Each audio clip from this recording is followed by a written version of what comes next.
Sadhguru, when certain youngsters face problems or difficulties like failures, breakups, loss, etc., a few go for drugs or alcohol instead of solving the problem and finding solutions. So, I want to know what is that one hope a person can cling on to even when he is fully shattered from within?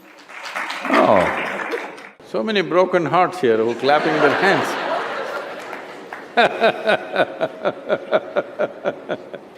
So,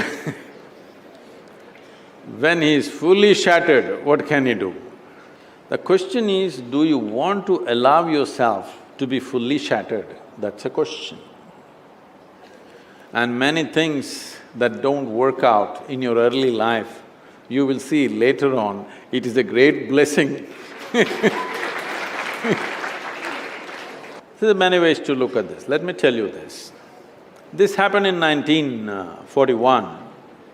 This is just when the Nazi movement was building up in Germany and in some parts of Europe. So one day in Austria, a bunch of German soldiers came, broke into the homes, the Jewish family, a rich family, they broke the home and took away the adults, everything was robbed.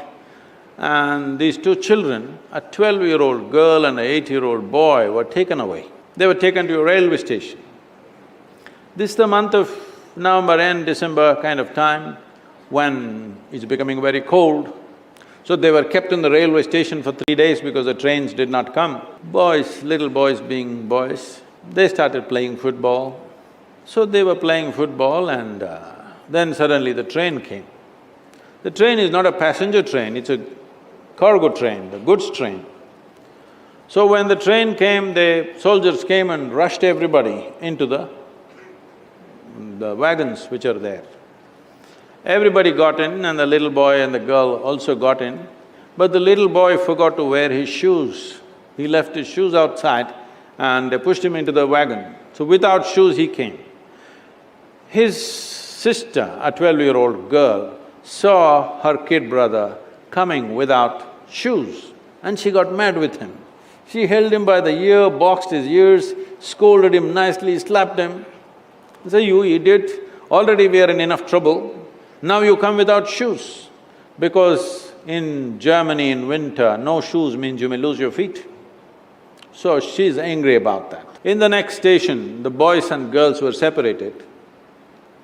After 4 years, after the war was over, she came out of the concentration camp to find 17 members of her family, including her little brother, all had vanished.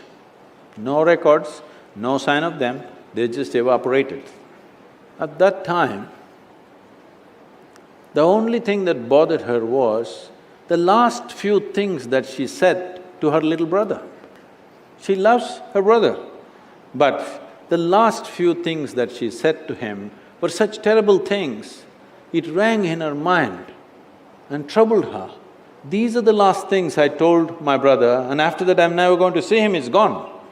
So she took a vow, if I speak to anybody in my life, I will speak in such a way, if this is my last word, I will not regret.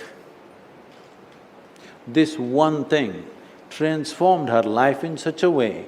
She went on to United States, she died in 2006. She did some phenomenal work, built a hospital somewhere near Chicago, I think. She lived a fruitful life. I'm saying, even if you're put through the most horrible situations, either you can come out using that experience as a better human being, or you can use the experience to become a horrible mess. So whenever something hurts you, there are two options. You can either become wounded or you can become wise. This is the choice. The more things hurt you early on in your life, the wiser you should have become, isn't it? But unfortunately, most people become wounded. This is simply because they just need an excuse to turn their own intelligence against themselves, that's all. Especially if the world around you turns against you, is it not very, very important that your intelligence stands up for you?